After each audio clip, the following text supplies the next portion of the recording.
नमस्कार जय हिंद साथियों, मैं हूं सुनील राठौर। CMICS में आप सभी लोगों का एक बार फिर से स्वागत करता हूं।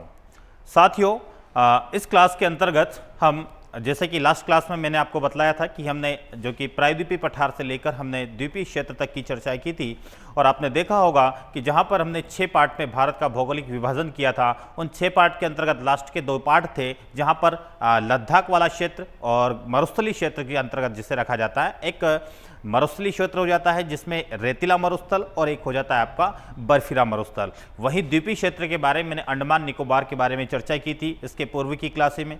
साथ ही साथ में लक्षद्वीप के बारे में भी कुछ फैक्ट देखे जाते हैं। तो यहाँ पर हमने जो प्रायद्वीपीय पठार के साथ में आपका जो भौगोलिक विभाजन होता है उसको पूरी तरह से प्रारंभिक परीक्षा की दृष्टि से कंप्लीट किया था। आज की क्लास में हम जो जानेंगे वो भारत का अपवाह तंत्र, क्योंकि आपका फर्स्ट पॉइंट में आप देखेंगे सिलेबस के अंतर्गत तो वहाँ पर पर्वत, पठार, नदियाँ, झीलें, पहाड़ियाँ इस टाइप से मेंशन किया हुआ है प्रीलिम्स के फर्स्ट टॉपिक में ही, यूनिट नंबर 3 में आप देखेंगे। तो यहाँ पर हमने पर्वत कंप्लीट कर लिए, पहाड़ियाँ कंप्लीट कर लिए, पठार कंप्लीट कर लिए। अब नदियों वाला सेक्शन कंप्लीट करने के लिए हमें भारत का अपवाह तंत्र को पढ़ना होता है।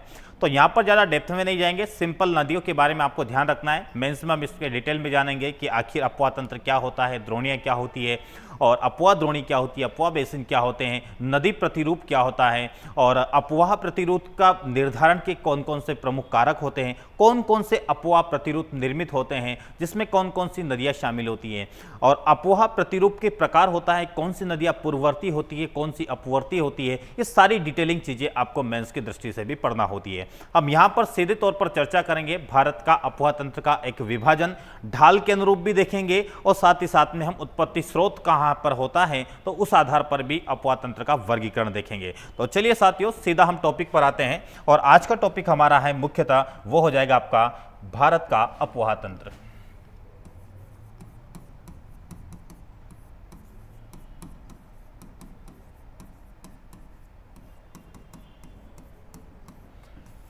भारत के अपवाह तंत्र में कुछ शब्दावली है, उसके बारे में यहां पर कुछ स्पष्ट करना चाहूंगा। जैसे कि एक होता है अपवाह,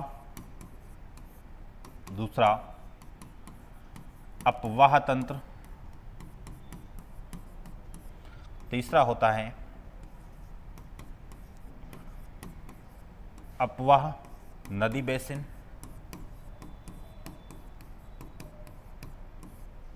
एक होता है आपका नदी द्रोणी। ठीक है, तो यहां पर साधारण शब्दों में इनको समझने का प्रयास करेंगे कि क्या ये चीजें होती हैं। ठीक है, बात करें सबसे पहले अपवाह, तो ये सिंपल सा शब्द है जिसका मतलब होता है नदी का प्रवाह। वहीं अपवाह तंत्र की बात की जाए तो अपवाह तंत्र में मुख्य नदी प्लस सहायक नदियों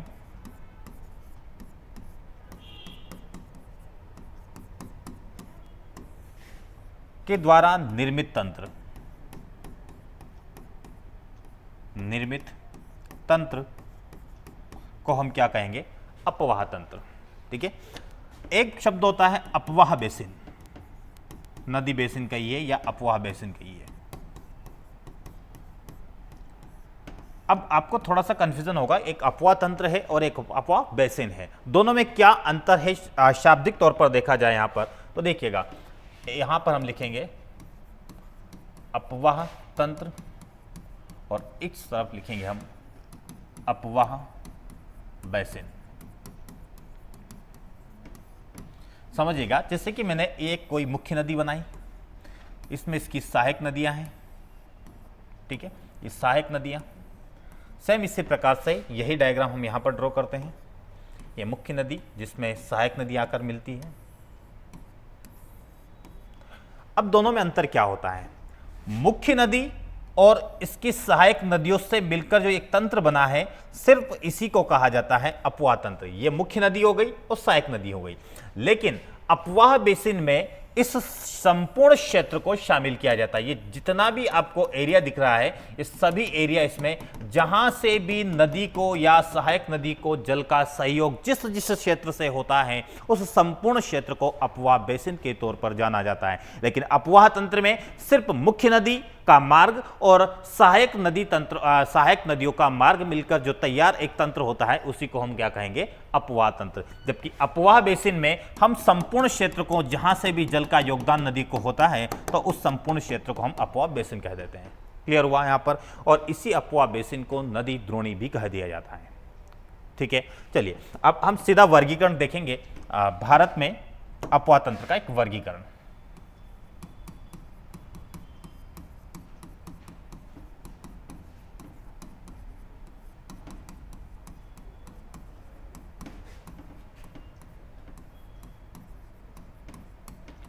अपवाह तंत्र का वर्गीकरण, ये वर्गीकरण दो आधारों पर देखेंगे। ढाल के अनुरूप और दूसरा देखेंगे हम उत्पत्ति स्रोत के आधार पर। उत्पत्ति स्रोत के आधार पर तो ढाल के अनुरूप देखा जाए तो हमारे यहां पर दो नदी तंत्र देखने को मिलेंगे। एक मिलेगा आपको बंगाल की खाड़ी, बंगाल की खाड़ी का अपवाह तंत्र,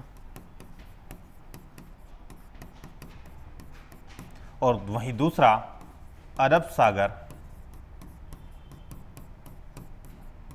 का अपवाह तंत्र।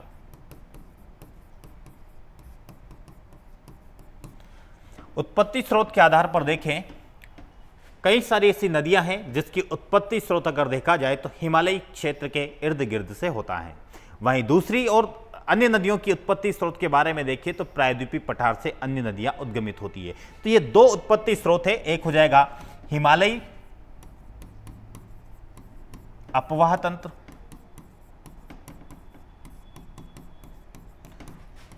और दूसरा प्रायद्वीपीय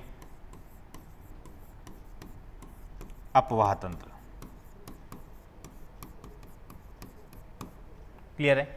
तो ये एक वर्गीकरण देखने को मिलता है जहां पर हम ढाल के अनुरूप और उत्पत्ति स्रोत के आधार पर दो दो भागों में दोनों का वर्गीकरण देखते हैं।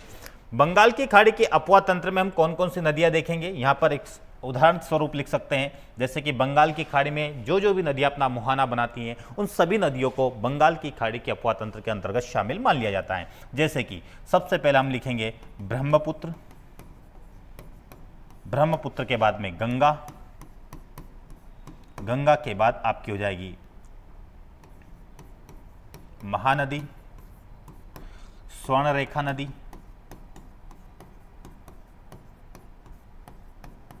ठीक है, स्वर्णरेखा। फिर आप देखेंगे ब्राह्मणी, बैतरणी, बैतरणी, कृष्णा, कावेरी, गोदावरी, ठीक है, पेन्नानी, ठीक है। इसके बाद में फिर आप देखेंगे कुछ छोटी नदियां जो अन्य नदियों के साथ सहायक नदी की भूमिका निभाती है, तो वो पूरा गंगा नदी अपवाह तंत्र में हम देखते हैं। जैसे कि हमें मध्य प्रदेश की प्रमुख नदियां के तौर पर देखें तो चंबल नदी, शिप्रा नदी, काली सिंध, ठीक है, पार्वती, बेतवा, केन नदी, सोन नदी, ठीक है। तो ये सभी नदियां किसके अंतर्गत आ जाती है? गंगा नदी अपवाह तंत्र का हिस्सा मानी जाती हैं, ठीक है। फिर हम राजस्थान में बनास नदी, फिर एक लूनी नदी अपवाह तंत्र है जो कि अरब सागर में जाएगी। तो लेकिन लूनी नदी का जो होता है अरब सागर में मुहाना ना बनकर कच्छ के रण में ही वह विलुप्त हो जाती है, ठीक है। तो कुछ नदियां हैं जो अंतर्मार्ग का निर्माण करती है, आंतरिक भागों से उद्गमित होकर आंतरिक भागों में ही अपना जल विसर्जित कर देती है, ठीक है। तो ऐसी भी कुछ नदियां देखेंगे हम। तो यहाँ पर मोटे मोटे तौर पर मैं एग्जाम्पल सिर्फ कोट कर रहा हूं। यहाँ पर अरब सागर में बात करें तो यहाँ पर आप लिखेंगे नर्मदा, नर्मदा, साबरमती, ठीक है, मांडवी, ठीक है। एक बैतरना नदी, लास्ट ईयर पूछा गया था प्रीलिम्स एग्जाम में, बैतरना नदी के बारे में पूछा गया था कि पश्चिमी घाट से उद्गमित होने वाले नदी या पश्चिमी घाट या अरब सागर में मुहाना बनाती है ये, ठीक है। तो ये हो जाएगी आपकी बैतरना, बैतरनी नहीं कही मैंने, बैतरना, ठीक है। पेरियार नदी, भरतपुजा, तो ऐसी अन्य कई सारी नदियां हैं जो कि अरब सागर में अपना मुहाना बनाती हैं। उन सभी नदियों को अरब सागर अपवाह तंत्र के अंतर्गत शामिल मान लिया जाता है। हिमालयी अपवाह तंत्र, हम एक एक करके सभी नदियों को देखेंगे तो हिमालयी अपवाह तंत्र में वही सारी नदियां आ जाती हैं जो हिमालयी क्षेत्र के आसपास उद्गमित होती हैं, जैसे कि सिंधु नदी। अब यहां पर अरब सागर में आप सिंधु नदी, अरब सागर में मुहाना बनाती तो सिंधु नदी यहां पर आ जाएगी, ठीक है। और अगर इस वर्गीकरण में देखें उत्पत्ति स्रोत के आधार पर, तो हिमालय अपवाह तंत्र के अंतर्गत भी आपकी सिंधु नदी अपवाह तंत्र हम देखेंगे, ब्रह्मपुत्र नदी अपवाह तंत्र, गंगा नदी अपवाह तंत्र देखेंगे। तो ये तीन प्रमुख नदी अपवाह तंत्र जो है ये आपका हिमालयी अपवाह तंत्र के अंतर्गत माने जाते हैं। बाकी अन्य सारी नदियां जो भी आप देखेंगे, बस सहायक नदियां मैं यह नहीं बोल रहा हूं आपको कि जैसे कि यमुना नदी गंगा की सहायक है तो यमुना नीचे नहीं आ जाएगी, प्रायद्वीपीय पठार में नहीं आ जाएगी, ठीक है। गंगा नदी अपवाह तंत्र बोला तो गंगा में मिलने वाली सभी सहायक नदियां आपको गंगा नदी जो हिमालयी अपवाह तंत्र है उसका ही हिस्सा माना जाएगा। बाकी अन्य सारी नदियां जो चाहे अरब सागर में मुहाना बनाए या बंगाल की खाड़ी में मुहाना बनाए, वो सभी क्या कहलाएगी, आपकी प्रायद्वीपीय अपवाह तंत्र के अंतर्गत शामिल मान ली जाएगी, ठीक है। चलिए अब एक एक करके हम सारी नदियां देखेंगे, लेकिन एक एक नदियों में आने से पहले एक शब्द को और स्पष्ट करना चाहूंगा। एक शब्दावली आती है आपकी जिसे हम कहेंगे अपवाह प्रतिरूप। अपवाह प्रतिरूप मुख्य नदी प्लस सहायक नदियों। सहायक नदियों के द्वारा निर्मित ज्यामितीय आकृति, निर्मित ज्यामितीय आकृति, ज्योमेट्रिक शेप, ठीक है।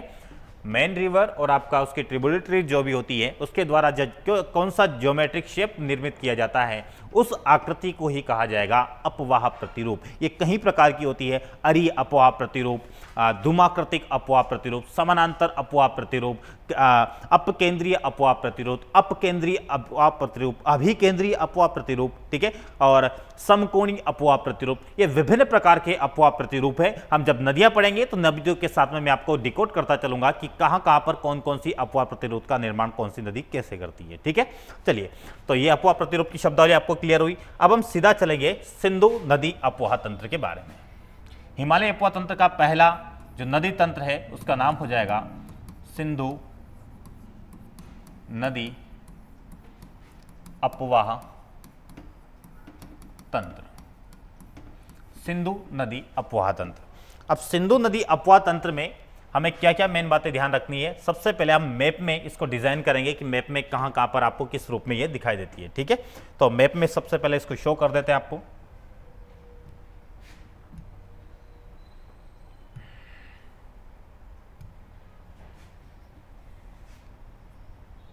देखिएगा यहां पर, शायद आपको ये विजिबल हो रहा होगा।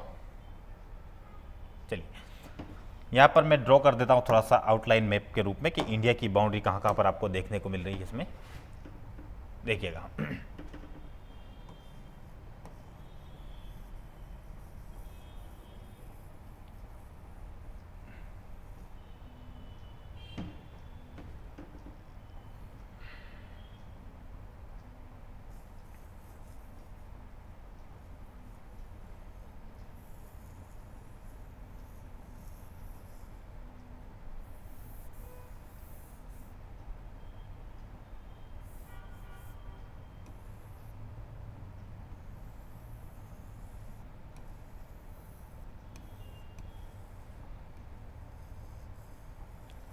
इस प्रकार से आपको ये इंडिया का मैप को डिज़ाइन कर लिया, ठीक है।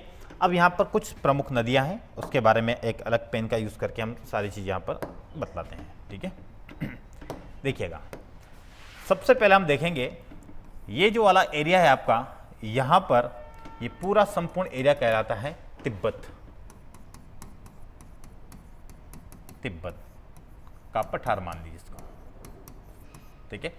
तिब्बत के पठार के यहां पर मैंने कहा था लद्दाख पर्वत श्रेणी का तिब्बत में विस्तार जो कहा जाता है उसे कहा जाएगा कैलाश पर्वत।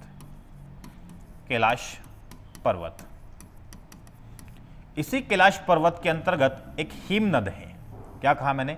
एक हिमनद है। उस हिमनद का नाम हो जाएगा मानसरोवर हिमनद, जिसके समीप एक और आपको मिलेगा यहां पर बोखरचू, बोखरचू हिमनद। ठीक है, बोखरचू हिमनद कहिए या यहीं पर आपको मिलेगा सोनाख्या बांध, सोनाख्या बांध। ये सारी बातें क्यों बतला रहा हूं? क्योंकि आपको देखना है सिंधु नदी का उद्गम क्षेत्र कहां से उद्गमित होती है। ठीक है, तो देखिएगा, तिब्बत के पठार के अंतर्गत कैलाश पर्वत है। कैलाश पर्वत के समीप मानसरोवर झील की बोखरचू हिमनद से या फिर कहें बोखरचू हिमनद के समीप सोनाख्या बांध से सिंधु नदी का उद्गम होता है। क्या कहा मैंने? सिंधु नदी का उद्गम की पॉइंट क्या पूछे तो बोखरचू हिमनद, क्षेत्र पूछे आपसे सोनाख्या बांध, या फिर आपसे पर्वत पूछे तो वो कैलाश पर्वत के आसपास से। कैलाश पर्वत किसके अंतर्गत है? तिब्बत का पठार। तो तिब्बत के पठार के अंतर्गत कैलाश पर्वत के मानसरोवर झील के समीप बोखरचू यानी कि सोनाख्या बांध से ही सिंधु नदी का उद्गम होता है। यही सिंधु नदी उद्गमित होकर, देखिएगा, सिंधु नदी उद्गमित होकर आगे की ओर बढ़ती है और एक दर्रा आता है भारत के अंतर्गत देखने को मिलेगा आपको। भारत के अंतर्गत एक दर्रा देखने को मिलेगा, उस दर्रे को क्या कहा जाता है? चांगला दर्रा या जारा दर्रा। दो दर्रे का नाम ले रहा हूं, दोनों के समीप से यह क्या भारत में प्रवेश कर जाती है। ठीक है, भारत में एंट्री कर जाती है। तो कहां पर? चांगला और जाराला। ठीक है, तो यहां पर दो दर्रे हैं, यहां पर दो दर्रे, दोनों का नाम क्या हो जाएगा? मैंने कहा एक चांगला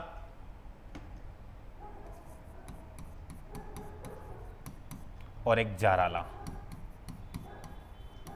यहां पे लिख दिया मैंने। ठीक है, चांगला दर्रे के समीप से यह सिंधु नदी भारत में प्रवेश करती है, भारत के लद्दाख केंद्र शासित में प्रवेश करती है। तो सिंधु नदी प्रवेश करने के उपरांत यह लद्दाख तथा जास्कर पर्वत श्रेणी के मध्य प्रवाहित होती है। क्या कहा मैंने? जास्कर तथा सिंधु नदी के मध्य, जो जास्कर और लद्दाख पर्वत श्रेणी है उसके मध्य प्रवाहित होती हुई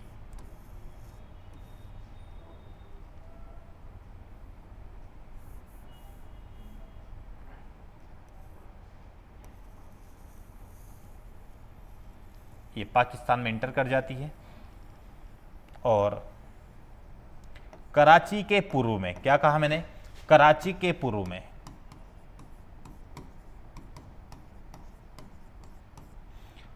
में अरब सागर में अपना मुहाना बनाती हैं और इस तट को कहा जाता है मकरान तट। पाकिस्तान के अंतर्गत है। मकरान तट के समीप कराची के पूर्व में सिंधु नदी अपना मुहाना बना लेती है। क्लियर हुआ? अब सिंधु नदी के जो सहायक नदियां हैं उसको एक अलग मैप में यहां पर मैं एक ड्रॉ करूंगा सिंपली, और उसमें देखिएगा कि कहां कहां पर कौन कौन सी सहायक नदियां इससे आकर मिलती है। जैसे कि मैंने ये ड्रॉ किया, ये आपकी सिंधु नदी है, अनंतनाग झील से निकलती है, बेरीनाग झील में जाती है और इस नदी का नाम हो जाएगा आपका झेलम नदी।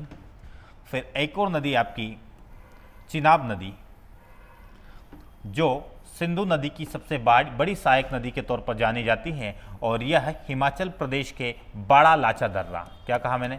बाड़ा लाचा दर्रा, और ये निकलती है आपकी अनंतनाग जिले से। अनंतनाग झील भी है। फिर एक और झील आएगी इसमें, बेरीनाग झील एकमात्र ऐसी नदी है जो दो झील से होकर प्रवाहित होती है। ठीक है, इसका नाम झेलम नदी हो जाएगा। चिनाब नदी बाड़ा लाचा दर्रे से। उसके बाद आप देखेंगे हिमाचल प्रदेश के रोहतांग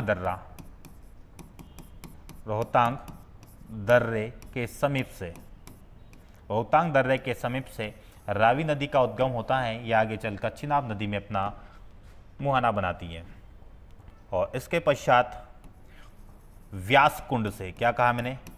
व्यास कुंड से, हिमाचल प्रदेश के व्यास कुंड से व्यास नदी का उद्गम होता है और यह सतलज नदी में अपना मुहाना बनाकर यह सतलज नदी में मिल जाती है। और सतलज नदी की बात की जाए तो भारतीय भूभाग के बाहर से, ठीक है, फिर वही बात आ जाएगी आपकी, ये कैलाश पर्वत और कैलाश पर्वत किस क्षेत्र के अंतर्गत है? तिब्बत के पठार, तिब्बत का पठार। तो तिब्बत के पठार का के अंतर्गत कैलाश पर्वत की राकसताल झील, राकसताल झील के समीप से सतलज नदी का उद्गम होता है, जिसकी सहायक नदी व्यास नदी, जो अंततः यह सतलज नदी आपका चिनाब नदी से जाकर मिल जाती है। ठीक है, चिनाब नदी से जाकर मिल जाती है, ये थोड़ा सा ध्यान रखिएगा। अब यहां पर कुछ महत्वपूर्ण बातें हैं, जैसे कि सबसे बड़ी सहायक नदी मैंने कहा कि वो कौन सी हो जाएगी? आपकी चिनाब नदी। यहां पे सभी नदियों के नाम भी मेंशन कर देते हैं। ये हो जाएगी आपकी सिंधु नदी, ये झेलम, ये चिनाब, रावी, व्यास, सतलज। क्लियर हुआ? तो ये सिंधु नदी का अपवाह तंत्र हमने ड्रॉ किया। अब यहां पर कुछ दो प्रमुख नदियों के बारे में और चर्चा करूंगा जो दाईं ओर से सिंधु नदी में आकर मिलती है, जिसका नाम एक तो हो जाएगा श्योक नदी। क्या कहा मैंने? श्योक नदी, लद्दाख में इससे आकर मिल जाती है। एक हो जाएगी आपकी गिलगित नदी, गिलगित। एक इसमें आप देखेंगे लद्दाख केंद्र शासित प्रदेश के यहां पर एक गहरे गार्ज का लगभग 5000 मीटर गहरा, ठीक है, लगभग 5000 मीटर गहरा बुंजी के निकट बुंजी गार्ज का निर्माण करती है सिंधु नदी, जो कि भारत का सबसे गहरा गार्ज गहरा गार्ज भारत का सबसे, तो लगभग 5000 मीटर गहरा गार्ज है ये। तो बुंजी गार्ज जिसे कहा जाता है, तो बुंजी गार्ज या बुंजी के निकट ये गार्ज सिंधु नदी गार्ज भी कहा जाता है। ठीक है, इसका निर्माण करती है। क्लियर हुआ? और यह नदी आपका फिर पाकिस्तान में प्रवेश करके यहाँ पर इसमें एक और सहायक नदी अफगानिस्तान से आती है, जिसे आप काबुल नदी भी कहते हैं। पाकिस्तान में काबुल नदी इससे आकर मिल जाती है। ठीक है, तो ये भी कुछ सहायक नदियाँ हैं। और एक सहायक नदी इसमें जास्कर सहायक नदी आती है, जो बाईं ओर से इससे आकर मिल जाती है, जास्कर। ठीक है, और यहाँ पर थोड़ा सा और ड्रॉ कर लेना कि ये जो सिंधु नदी है, ये दो पर्वत श्रेणियां हैं जिसके बीच में प्रवाहित होती है। वो दो पर्वत श्रेणियां उत्तर की ओर हो जाएगी आपकी लद्दाख पर्वत श्रेणी, और नीचे हो जाएगी जास्कर पर्वत श्रेणी। ठीक है, ये महत्वपूर्ण बातें थोड़ा सा ध्यान रखना। अब सिंधु नदी के बारे में कुछ फैक्ट देखें तो इसकी कुल लंबाई की बात की जाए तो 2880 किलोमीटर, ये टोटल इसकी क्या हो जाएगी? लंबाई। भारत के संदर्भ में देखें तो 1114 किलोमीटर।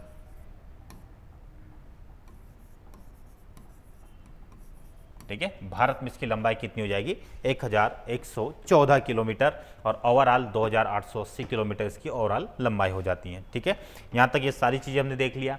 अब जो झेलम नदी का उद्गम मैंने बता दिया, चिनाब नदी का उद्गम, रावी नदी का, व्यास का और सतलज नदी का, इन सब का। अब नदी घाटी परियोजना हम एक अलग से इसको हाईलाइट करेंगे, अलग से, यहाँ पर मेंशन नहीं करूँगा, नहीं तो सारा किचपिच हो जाएगा। ठीक है, तो ये अच्छे से इस मैप को ड्रॉ कीजिएगा, कौन सी नदी है, कहाँ पर किसकी सहायक नदियाँ हैं, वो आपको एक मोटे तौर पर नजर आ जाएगा। कल इसी के बारे में जब उत्तर का विशाल मैदान हम पढ़ रहे थे तो वहां पर मैंने आपको पंजाब का मैदान बतलाया था। पंजाब का मैदान का तात्पर्य है कि सिंधु नदी की जो ये 5 सहायक नदियां हैं, इन पांचों सहायक नदियों के मध्य निर्मित जो दोआब क्षेत्र होता है, उससे आपकी पांचों नदियों के बीच में दोआब क्षेत्र को ही पंजाब के नाम से जाना जाता है, जहां पर मैंने पांचों दोआब के बारे में चर्चा की थी। बिष्ट दोआब, बारी दोआब, रसना दोआब, चास दोआब, सिंधु सतलज दोआब। ठीक है, इन सारे दोआब के बारे में मैंने आपको कल चर्चा कर लिया था, तो वही आपको थोड़ा सा रिकॉल हो रहा होगा कि कहां पर कौन कौन से दोआब बनाए थे हमने। ठीक है, तो चलिए अब आगे चलेंगे हम। यहां पर ये सारी बातें कवर करने के बाद देखिएगा एक चिनाब नदी के बारे में कुछ बातें जो आपके परीक्षा की दृष्टि से महत्वपूर्ण नजर आती हैं। चिनाब नदी का आपसे उद्गम पूछा जाए तो दो नदियों के रूप में इसका उद्गम होता है। एक नदी आपकी चंद्र और दूसरी नदी आपकी भागा।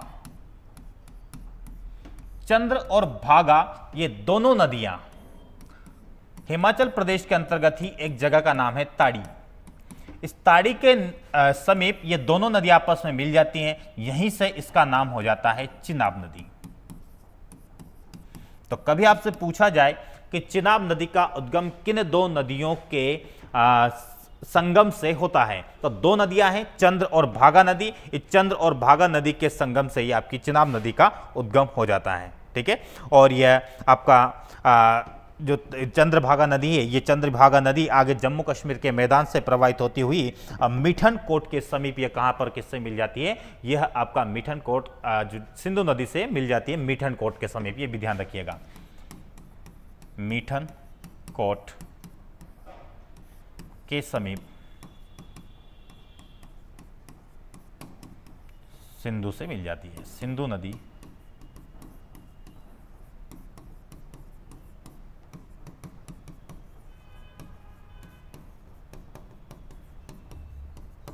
क्लियर हुआ यहां तक। तो ये चिनाब नदी के बारे में ये फैक्टर थोड़ा सा ध्यान रखिएगा। ठीक है, यहीं पर चिनाब नदी में आप देखेंगे तो चिनाब नदी में कुछ परियोजना है, जैसे कि नाम बस मेंशन करूंगा, सलाल परियोजना, दुलहस्ती परियोजना, बगली हाल परियोजना, ये परियोजना आपकी चिनाब नदी पर ही निर्मित है। इसको अपन अलग से देख लेंगे। ठीक है, फिर हम देखेंगे रोहतांग दर्रे से, मैंने आपको बता दिया, रोहतांग दर्रे से रावी नदी का उद्गम होता है, बाड़ालाचा दर्रे से इसी का चिनाब नदी का उद्गम होता है, व्यासकुंड से व्यास नदी का उद्गम होता है, और राकसताल से आपकी सतलज नदी का उद्गम होता है। तो ये कुछ महत्वपूर्ण बातें हैं जिसकी हमने चर्चा कर लिया है। ठीक है, अब हम सीधा चलेंगे आपका ब्रह्मपुत्र नदी अपवाह तंत्र।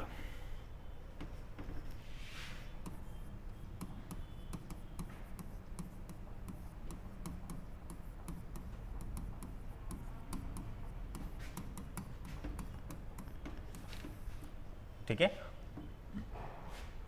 ब्रह्मपुत्र नदी अपवाह तंत्र, इसका डायग्राम मैं खुद यहां पर बनाऊंगा। ठीक है, इसमें भी होगा तो मैप में यहां पे दिखा देंगे,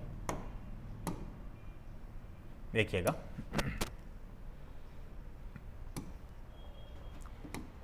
ये आपकी ब्रह्मपुत्र नदी है। ठीक है, ब्रह्मपुत्र नदी आपने देखा कि भारत के नॉर्थ ईस्ट के राज्यों में प्रमुख तौर पर प्रवाहित होती है, और इसके कई नाम हैं, सबसे ज़्यादा नाम वाली नदी ही यही है। इसके कई सारे नाम हैं, तिब्बत में किसी अन्य नाम से जाना जाता है, फिर ये चीन में किसी अन्य नाम से जानी जाती है, भारत में अनेक नाम इसके देखने को मिलते हैं। सबकी बातें हम एक एक करके करेंगे। ठीक है, अब हम देखें कि एक उद्गम स्थल इसका देखा जाए कि कहाँ से उद्गमित होती है, तो उद्गम स्थल में वही आपका तिब्बत का पठार, और तिब्बत के पठार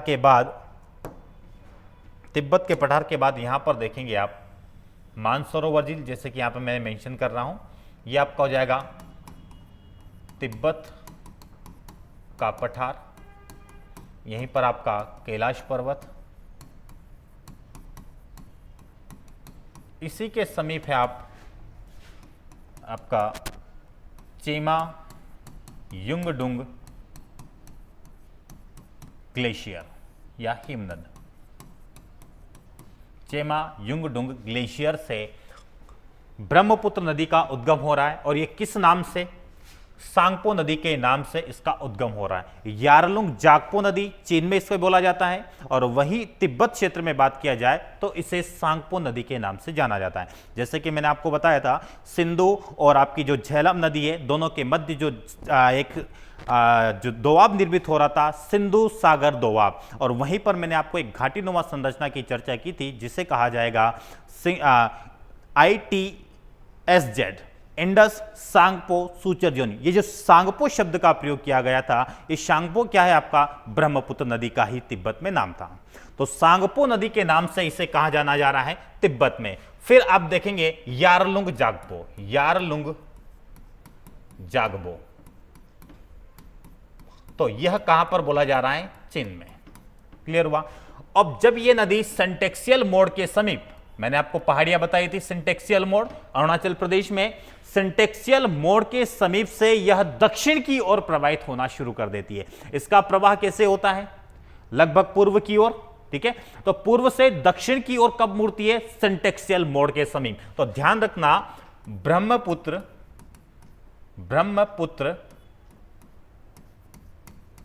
नदी का दक्षिणी प्रवाह कब होता है? सिंटेक्सियल मोड के समीप। सिंटेक्सियल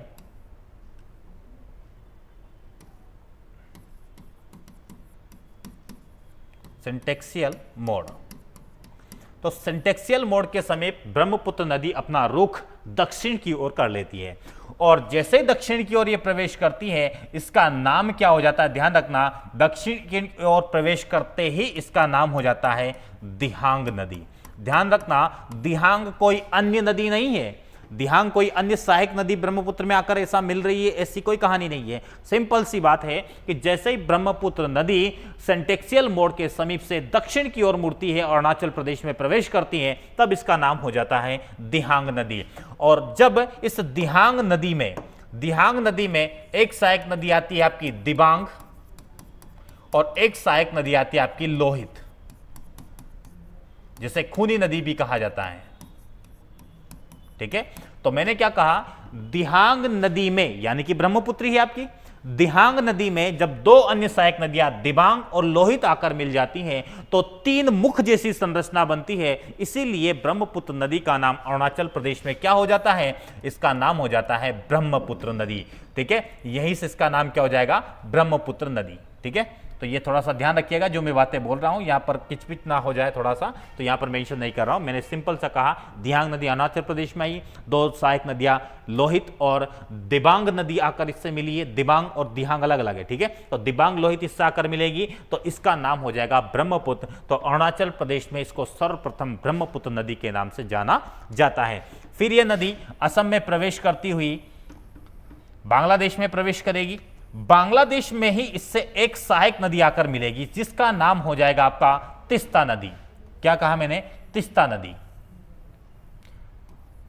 तिस्ता नदी जो कि आपका देखेंगे तो चीन के ही क्षेत्र में चोमालू लेक है, वहां से निकलती है, और यह तिस्ता नदी बांग्लादेश में जैसे ही ब्रह्मपुत्र नदी से मिलती है, तो इसका नाम हो जाता है जमुना नदी। तो जमुना किसका नाम है? ब्रह्मपुत्र का।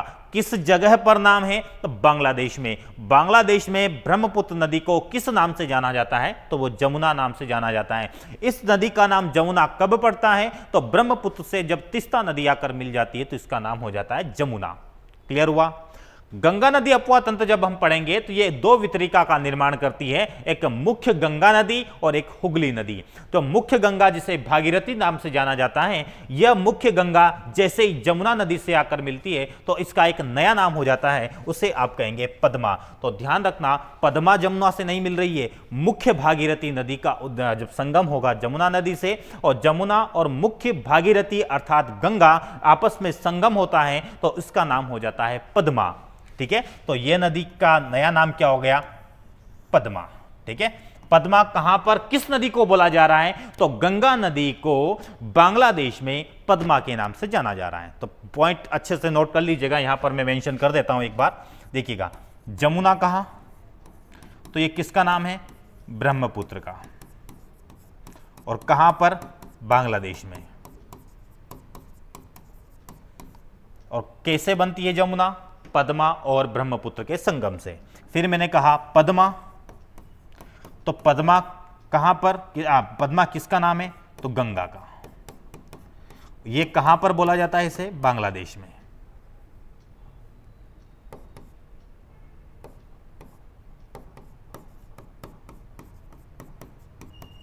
ठीक है, बांग्लादेश में।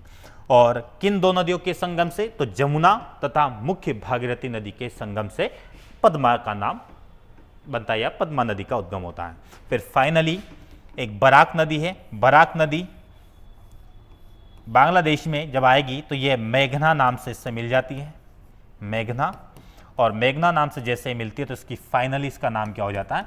मेघना। और मेघना के नाम से ही यह बंगाल की खाड़ी में अपना मुहाना बनाती है, सुंदरवन डेल्टा का निर्माण करते हुए। क्या कहा मैंने? सुंदरवन डेल्टा का निर्माण करते हुए यह बंगाल की खाड़ी में सुंदरवन डेल्टा का निर्माण करते हुए मेघना नाम से मेघना नाम से BOB बे ऑफ बंगाल में मुहाना बनाती है।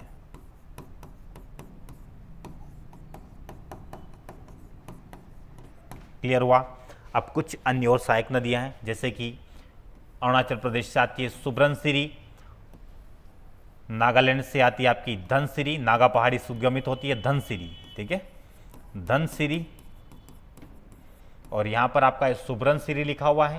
तो कामेंग नदी जो है ये भी आपका अरुणाचल प्रदेश को उद्गमित होकर यहां पर मिल जाती है। जो सुब्रनसिरी धनसिरी आकर मिलती है तो यहां पर एक द्वीप का निर्माण होता है। इस द्वीप का नाम है माजुली द्वीप, माजुली द्वीप, जिसे एक जिले का दर्जा दे दिया गया है। अरुणाचल आप जिले का दर्जा दे दिया गया है, असम का एक जिला है ये, ठीक है, 35वां जिला बनाया गया है इसे।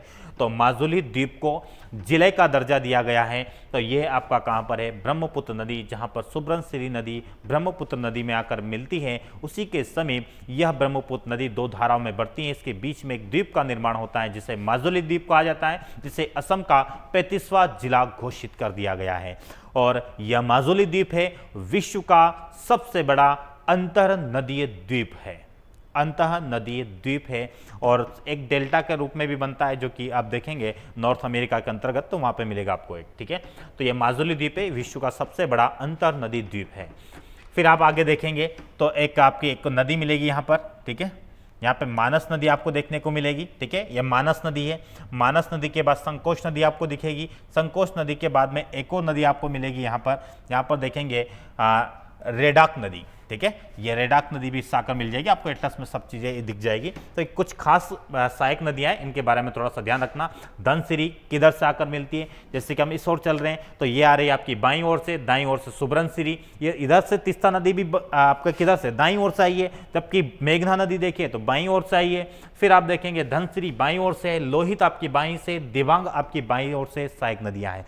तो यह ब्रह्मपुत्र नदी की प्रमुख बातें हैं। अब यहाँ पर ब्रह्मपुत्र नदी की बातें की तो चर्चा हमने किया है। अब ब्रह्मपुत्र नदी के बारे में देखें तो यह ब्रह्मपुत्र नदी आपका कितने राज्यों से प्रवाहित होती हुई, तो अरुणाचल प्रदेश, असम, ध्यान रखना मेघालय का संबंध ब्रह्मपुत्र नदी अपवाह तंत्र से नहीं है, या फिर ब्रह्मपुत्र नदी का संबंध मेघालय से नहीं है, मेघालय में यह प्रवाहित ही नहीं होती है, ठीक है, मेघालय से इसका कोई भी ताल्लुक नहीं है, ठीक है, यह थोड़ा सा ध्यान रखिएगा ब्रह्मपुत्र नदी के बारे में, ठीक है। तो यहां पर हमने सारी बातें की चर्चा कर ली है ब्रह्मपुत्र नदी के बारे में, यही आपका प्रश्न बन सकते हैं, तो इस पर थोड़ा सा ध्यान रखिएगा। चलिए अब आगे चलते हैं।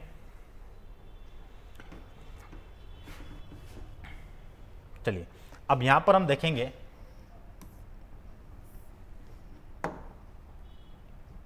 गंगा नदी अपवाह तंत्र, ठीक है, गंगा नदी अपवाह तंत्र। गंगा नदी अपवाह तंत्र को पढ़ने से पहले कुछ यहां पर मैं प्रयाग की चर्चा करूंगा। गंगा नदी पर निर्मित प्रमुख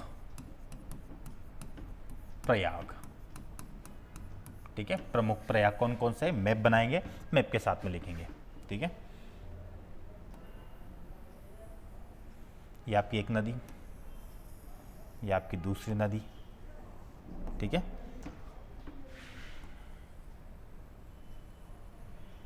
ये जो नदी आपकी, इसका थोड़ा सा बड़ा कर लेते हैं। ये जो नदी आपकी, इसका नाम है भागीरथी, भागीरथी नदी। और ये जो नदी आपकी, इसका नाम हो जाएगा अलकनंदा। देखिएगा, अलकनंदा को भी हम पहले दो पार्ट में करके देखते हैं। इसका नाम हो जाएगा यहां पर अलकनंदा नदी, ठीक है। अब यहां पर ध्यान से समझिएगा, ये सभी चीजें कहां पर देख रहे हैं हम, ये सारी बातें हम देख रहे हैं उत्तराखंड के अंतर्गत। उत्तराखंड में ही ये सारे प्रयाग देखने को मिलेंगे, क्रमशः हम देखेंगे कौन कौन से प्रयाग हैं। अब यहां पर देखिएगा, ये जो सहायक नदियां हैं, ये दो सहायक नदियां, एक का नाम है धौली गंगा और एक का नाम है विष्णु गंगा। ये धौली गंगा और विष्णु गंगा जहां पर आपस में मिलती है, ठीक है, ये आपस में जिस क्षेत्र में मिलती है उसे कहा जाता है विष्णु प्रयाग, विष्णु प्रयाग। ठीक है, सारे प्रयाग के नाम लिख देते, फिर कौन कौन सी सहायक नदियां कहां पर आकर मिलेगी वो भी मिल जाएगा अपने को पता है। ये हो जाएगा आपका नंद प्रयाग,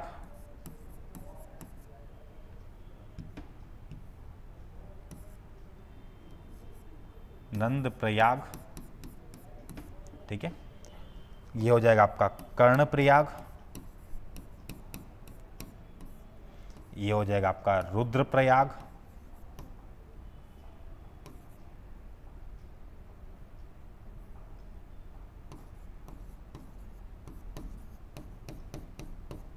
ठीक है। यहां पर हो जाएगा आपका देव प्रयाग, ठीक है। ये मैंने प्रयाग के नाम मेंशन कर दिए हैं। अब कौन कौन सी नदियां आकर मिलती है तब प्रयाग का नाम बनता है वो देखते हैं। अब मैंने कहा विष्णु प्रयाग का निर्माण तब होता है जब धौली गंगा और विष्णु गंगा आपस में मिलती हैं, और जहां पर आपस में मिलती है वहां पर विष्णु प्रयाग का निर्माण होता है। फिर एक देखेंगे हम, एक नदी आपकी मंदाकिनी नदी, मंदाकिनी नदी, और ये मंदाकिनी नदी अलकनंदा नदी से जिस क्षेत्र में जाकर मिलती है, आपस में मिलती है, तो वहां पर नंद प्रयाग का निर्माण होता है। फिर आप देखेंगे कर्ण प्रयाग का निर्माण कब होता है, जब अलकनंदा नदी से पिंडार नदी, पिंडार नदी अलकनंदा नदी से जिस स्थान पर मिलती है वहां पर कर्ण प्रयाग का निर्माण होता है। फिर आप देखेंगे मंदाकिनी नदी, मंदाकिनी सॉरी, ये आपका है जो नंद प्रयाग बनता है, यह नंदाकिनी नदी है, नंदाकिनी नदी, और केदारनाथ से आती है यह आपकी मंदाकिनी, ठीक है, मंदाकिनी नदी। तो मंदाकिनी नदी अलकनंदा से जिस स्थान पर मिलती है वहां पर रुद्र प्रयाग का निर्माण होता है। ये प्रयाग को याद रखने का कुछ एक कॉन्सेप्ट में बता देता हूं, थोड़ा सा आपको याद रहेगा, ऐसा एक ट्रिक हो जाएगा। पिंडदान किया था कर्ण ने, ठीक है, तो पिंडार नदी का संबंध कर्ण प्रयाग से है, इतना तो ध्यान रहेगा। फिर देखिएगा रौद्र रूप दिखाया था, बाढ़ आई थी, ठीक है, केदारनाथ से निकली थी आपकी मंदाकिनी नदी, इसी पर इसी पर बाढ़ आई थी, ठीक है, केदारनाथ की बाढ़ आप देखते हैं। तो ये मंदाकिनी नदी ने अपना क्या दिखाया था, रौद्र रूप, तो रौद्र रूप दिखाया, इसका मतलब रुद्र प्रयाग। तो मंदाकिनी नदी का संबंध किससे, रुद्र प्रयाग से। और नंदाकिनी नदी की बात करें तो नंद प्रयाग, और विष्णु गंगा धौली गंगा, तो एक विष्णु गंगा है, जैसे ही नाम आएगा तो विष्णु प्रयाग, ठीक है। तो विष्णु प्रयाग, नंद प्रयाग, कर्ण प्रयाग, रुद्र प्रयाग, देव प्रयाग का निर्माण होता है। यहां आपने ये चीजें देख लिया है, ठीक है। अब इसी के बाद आगे देखें तो ये भागीरथी नदी की एक सहायक नदी है। क्या कहा मैंने, भागीरथी नदी में एक सहायक नदी आकर मिलती है, उसका नाम देखिएगा भिलांगना नदी। क्या कहा मैंने, भागीरथी नदी की एक सहायक है भिलांगना, भिलांगना नदी। और भिलांगना नदी जिस स्थान पर भागीरथी नदी से आकर मिलती है वहां पर ही टिहरी बांध निर्मित है। कौन सा, टिहरी बांध। कहां पर ये, भागीरथी नदी से जहां पर भिलांगना नदी आकर मिलती है वहीं पर टिहरी बांध है, और वहीं पर एक प्रयाग का निर्माण होता है। इस प्रयाग का नाम हो जाएगा गोविंद प्रयाग, गोविंद प्रयाग। क्लियर हुआ। तो ये सारे प्रयाग हमने यहां पर देख लिए, कौन कौन से प्रयाग बन रहे हैं। देखिए लगभग मैंने यहां पे 6 प्रयाग का आपको उल्लेख कर दिया है। गोविंद प्रयाग कहां पर बनता है, विष्णु प्रयाग, नंद प्रयाग, कर्ण प्रयाग, रुद्र प्रयाग और देव प्रयाग।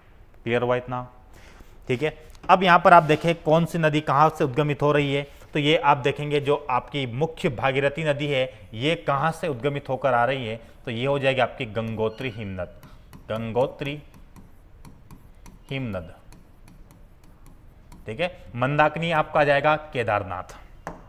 कहां से आ रही है ये, केदारनाथ, ठीक है, केदारनाथ से आप की जाएगी। मिलान हिमनद से देखें तो ये मिलान हिमनद से विष्णु गंगा, मिलान हिमनद उत्तराखंड का सबसे बड़ा ग्लेशियर है, मिलान ग्लेशियर, तो मिलान ग्लेशियर से ये आपकी विष्णुगंगा आ रही है। फिर आप देखेंगे बद्रीनाथ के सोनपथ, ठीक है, यहां पर आपका बद्रीनाथ की समीप ही है सोनपथ, ठीक है, वहां से आपकी धौलीगंगा का उद्गम हो रहा है। या और अलकनंदा का पूछे उद्गम तो आपको बद्रीनाथ बता देना है, ठीक है। तो ये प्रमुख नदियां हैं, कहां से किसका उद्गम हो रहा है उसका हमने देखा है। जैसे ही देवप्रयाग में अलकनंदा भागीरथी नदी आपस में मिल जाती है तो इसी नदी का नाम फिर यहां से हो जाता है मुख्य गंगा नदी। क्या हो जाता है? मुख्य गंगा या फिर गंगा नदी। क्लियर हुआ? गंगा नदी। गंगा नदी की बात करें अब कुछ फैक्ट के बारे में, तो यहां पर ध्यान रखना, गंगा नदी के बारे में बतला रहा हूं। गंगा नदी, तो गंगा नदी के बारे में कुछ तथ्य हैं, वो तथ्य देखिएगा क्या क्या तथ्य है। इसकी कुल लंबाई पूछा जाए, ठीक है, कुल लंबाई पूछा जाए तो इसका 2525 किलोमीटर, ठीक है, 2525 किलोमीटर हो जाएगी इसकी कुल लंबाई, ठीक है। भारत में सबसे ज्यादा सर्वाधिक लंबाई इस नदी की बात करें तो ये हो जाएगा यूपी में, और यूपी में 1450 किलोमीटर ये प्रवाहित होती है, ठीक है, 1450 किलोमीटर ये प्रवाहित होती है, ठीक है। भारत का सबसे बड़ा नदी अपवाह तंत्र, ठीक है। फिर और फैक्ट देखें इसमें, तो और फैक्ट में क्या हो जाएगा कि भारत में यह राष्ट्रीय नदी का दर्जा इसे दिया गया है 2008 में, इसे राष्ट्रीय नदी का दर्जा दिया गया, ठीक है। फिर देखें तो इसी के आगे आप देखेंगे तो 2017 में जो उत्तराखंड का आपका हाईकोर्ट है, ठीक है, आपका उत्तराखंड का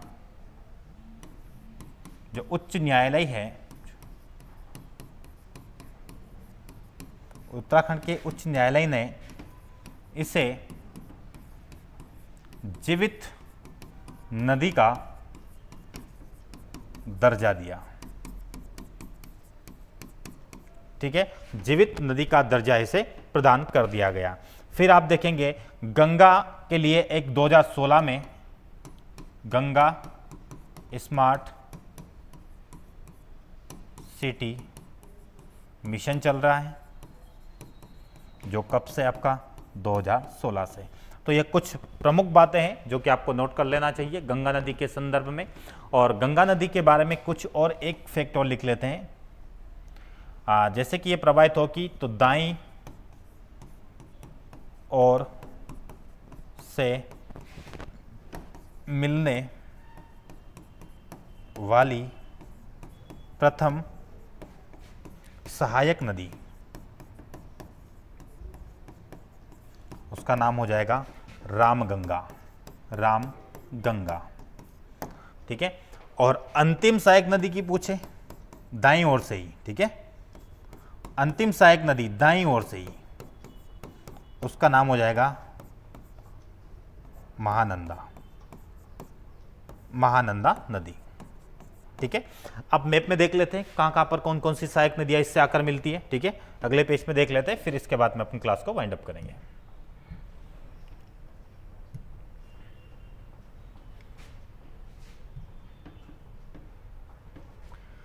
देखिएगा यहां पर कितना आपको समझ में आ जाए, देखिएगा, ठीक है। यहाँ पर मैंने इसमें तो और कम चीज़ें दिखाई दे रही है, यहाँ से ज़्यादा चीज़ें मैंने मेंशन कर दिया है इसमें। देखिएगा यहाँ पर मैंने लिखा है, एक ये धौलीगंगा लिखा है, इसी में एक मैंने कहा था कि विष्णु गंगा आकर मिलती है, तो यहाँ पे विष्णु प्रयाग बनता है। फिर यहाँ पे ये नंद प्रयाग है, ये आपका कर्ण प्रयाग है, ये आपका रुद्र प्रयाग है, और ये आपका देव प्रयाग है। और यहाँ पर टिहरी बांध दिख रहा है, यहीं पर आपको गोविंद प्रयाग मिल जाएगा, गोविंद प्रयाग। यहाँ तक तो हमने चर्चा कर लिया है। फिर यह जैसे ही देवप्रयाग में अलकनंदा और आपकी भागीरथी नदी आपस में संगम होकर गंगा नदी का निर्माण करती है, तो सबसे पहले ये यहाँ पर लिखा हुआ है रामगंगा नदी, जो इसकी पहली सहायक नदी है। ठीक है, तो पहले ये गंगा नदी आपका प्रवाह हो रहा है। ठीक है, ये गंगा नदी है। फिर आप यहाँ पर अंतिम नदी देखेंगे, यहाँ पर आ जाएगी आपकी महानंदा नदी। ठीक है, इसके बाद में आ जाएगी आपकी बूढ़ी गंडक, बूढ़ी गंडक। इसके पहले देखेंगे तो ये गंडक नदी आ रही है। ठीक है, शारदा और घाघरा नदी आपस में मिलकर ये घाघरा नदी बन रही है, और इसी घाघरा की एक सहायक नदी आप देखेंगे यहीं पर घाघरा में। ठीक है, तो घाघरा की एक सहायक नदी मिल जाएगी आपको सरयू नदी। क्या कहा मैंने? सरयू। अयोध्या इसी के किनारे अवस्थित है, तो घाघरा की सहायक नदी क्या हो गई? आपकी सरयू नदी। और इसी घाघरा की एक और सहायक नदी है आपकी राप्ती। क्या कहा मैंने? एक राप्ती। ठीक है, कौन सी सहायक नदी है? राप्ती सहायक नदी। ठीक है, और शारदा इससे आकर मिलती है और घाघरा नदी का मुख्य नाम हो जाता है, और यह घाघरा नदी ही आपका मुख्य गंगा नदी में जाकर मिल जाती है। ठीक है, फिर आगे देखें तो यहाँ पर रामगंगा के पहले आपने ये गोमती देखा। ठीक है, गोमती और रामगंगा के बीच में एक और सहायक नदी जिसका नाम हो जाएगा काली नदी, जो कि बाईं ओर से इसकी सहायक नदी है। ठीक है, अच्छा इसके पहले मैंने एक चीज यहां पर नोट करवाई थी, ये बाईं ओर से। ठीक है, यहां पर लिखा होगा बाईं ओर से, ये बाईं ओर लिखिएगा यहां पर। ठीक है,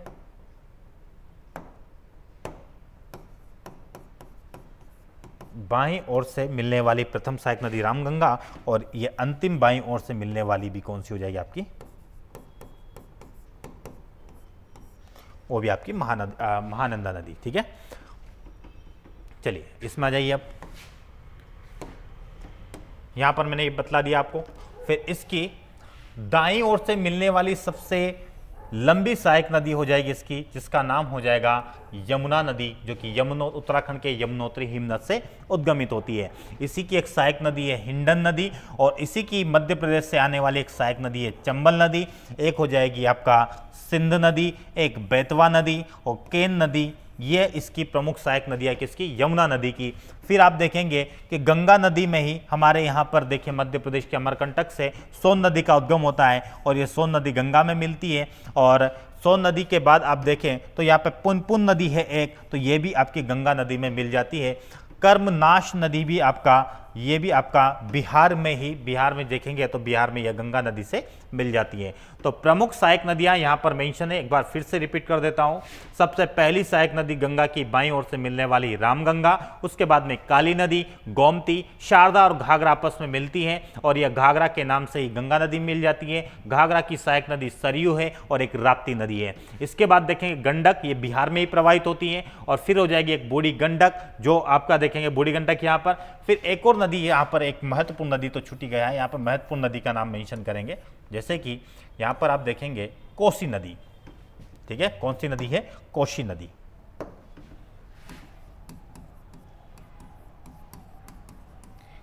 इसे सप्तकोशी कहा जाता है, सप्तकोशी।